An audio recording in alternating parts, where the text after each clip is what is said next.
Greetings everybody.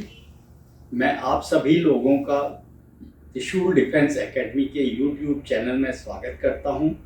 I am colonel A S. Rawat from Trishul defence academy Dehradun. और आज जिस विषय में हम लोग बातचीत करने जा रहे हैं वो है टेरिटोरियल आर्मी से संबंधित। इसके पहले भी आपने हमारे यूट्यूब चैनल में टेरिटोरियल आर्मी के संबंधित वीडियो देखे होंगे रिगार्डिंग रिक्रूटमेंट, किस प्रकार से आप एज एन ऑफिसर टीए में आप कमीशन ले सकते हैं, इसके बारे में हमने आपको जानकारी दी थी। लेकिन आज जिस विषय में हम आपको जानकारी देंगे वो है टीए यूनिट्स और टेरिटोरियल आर्मी ये क्या क्या है, किस प्रकार से ये काम करते हैं, इनका रोल क्या है, हिस्ट्री क्या है, ऑर्गेनाइजेशन क्या है, जिससे कि आपको इसके विषय में क्लियर हो और इसके विषय में जानकारी प्राप्त हो।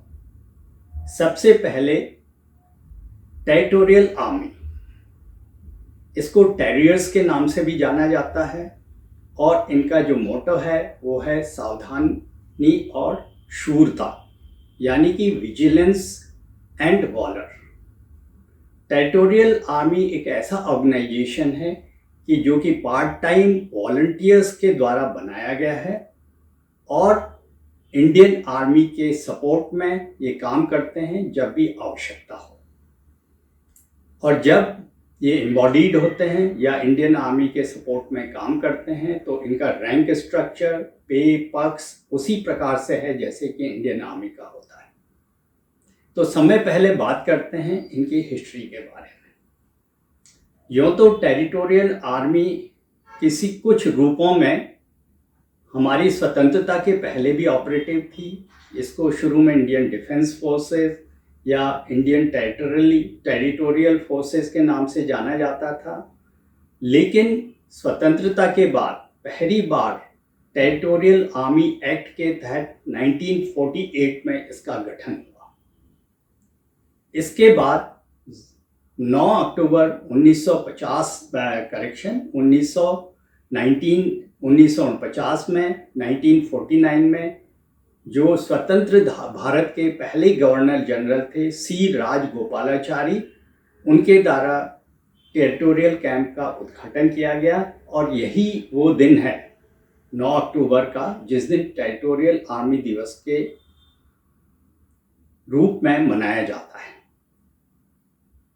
और इसके पश्चात टेरिटोरियल आर्मी ने न केवल कई वॉर्स में जैसे 1962, 1965, 1971 के ऑपरेशन में हिस्सा लिया, बल्कि औपरक्षक, औप बजरंग, औप पवन में भी इन्होंने कार्य किया है और काफ़ी सराहनीय कार्य किया है।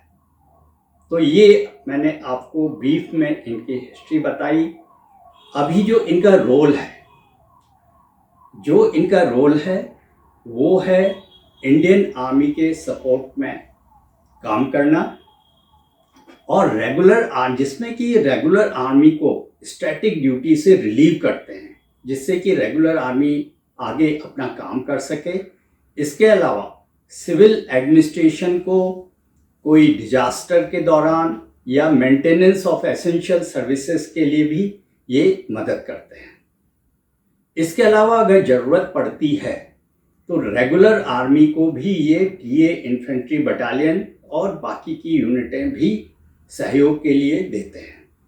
तो मोटे तौर पे ये इनका रोल है। अभी हम बात करेंगे इनके ऑर्गेनाइजेशन की। जो टेरिटोरियल आर्मी है इसका एक directorate general of territorial army है जो कि एक लेफ्टिनेंट जनरल साहब इसके कमांड में रहते हैं and it is part of MOD under the department of military affairs, जो ओवरऑल CDS के अंडर काम करते हैं। इसके अलावा कई प्रकार की इसमें यूनिटें हैं, ग्रुप हेडक्वार्टर हैं। इसमें 5 ग्रुप हेडक्वार्टर हैं जो कि वेरियस कमांड के साथ साथ हैं, जैसे कि northern command, central command, eastern command, western command. इनके साथ में ये ग्रुप हेडक्वार्टर हैं जो कि इनके अंडर जो यूनिटें होती हैं उनका देखभाल करते हैं।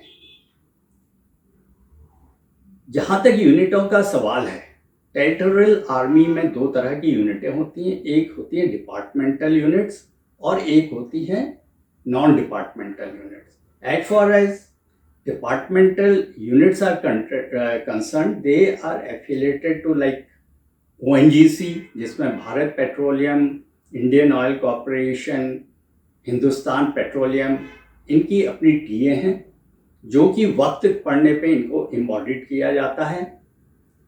इसके अलावा स्टेट गवर्नमेंट ने भी कुछ टीए की यूनिट्स ऑर्गेनाइज करते हैं, जैसे कि जिनको कि TA battalion home ecological TA के नाम से जाना जाता है।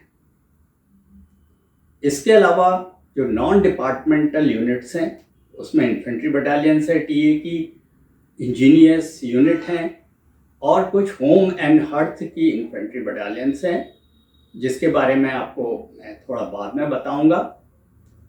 इंजीनियर्स यूनिट जो हैं वो Bombay sappers, Madras sappers, Bengal sappers, इनके साथ एफिलिएटेड हैं और वक्त पड़ने पे इनका एम्बॉडीड किया जाता है और ये अपना काम इनके सपोर्ट में करती है।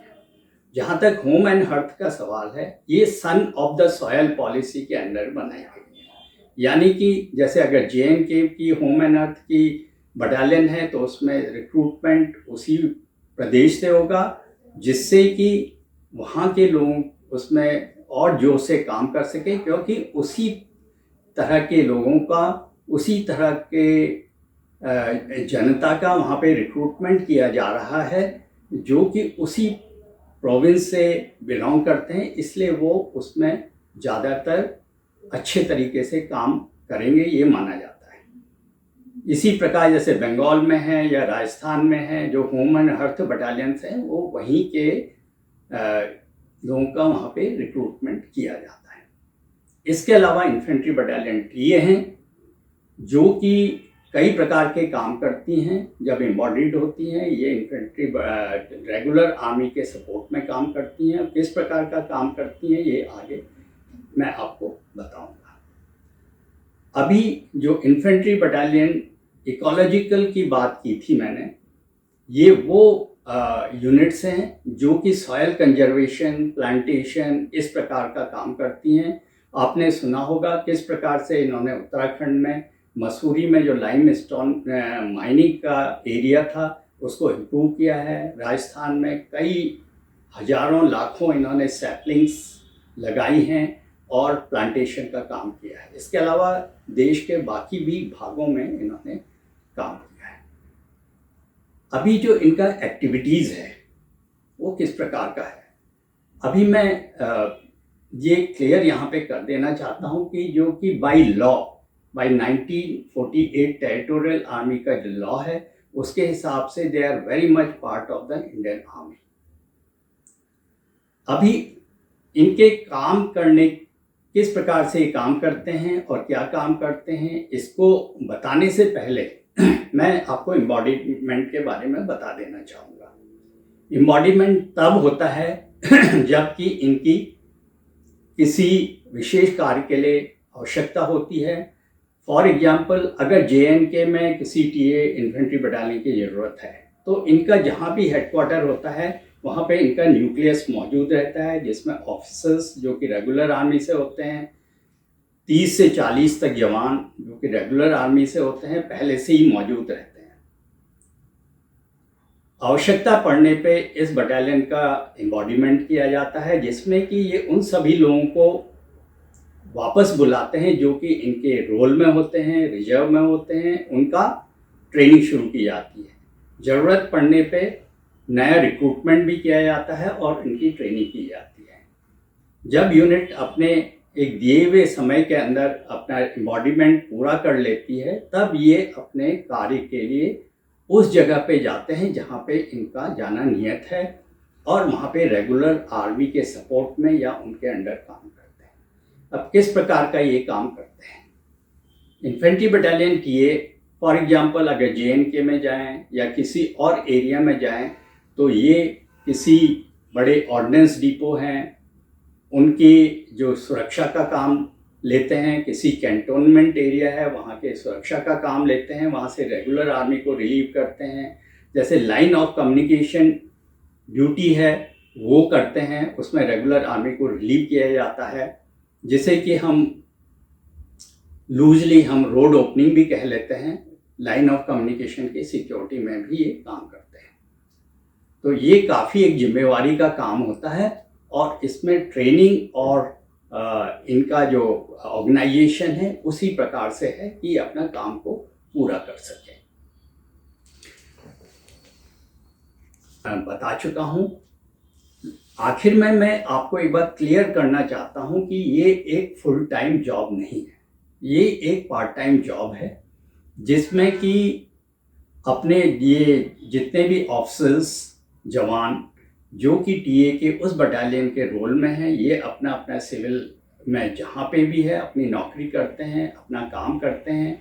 आवश्यकता होने पे ये अपनी यूनिट में वापस आते हैं जब यूनिट का एम्बॉडीमेंट होता है, और जितने समय के लिए भी आवश्यकता है वहाँ पे यूनिट के साथ रहते हैं। यूनिट का जब टास्क पूरा होने पे वापस आती है यूनिट, तो इसका डिसएम्बॉडीमेंट भी हो सकता है। इसके अलावा इनके जो ट्रेनिंग होती है वो जो इनिशियल कमीशन ट्रेनिंग या रिक्रूट ट्रेनिंग के बाद में हर साल इनको 2 महीने की ट्रेनिंग करना जरूरी होता है।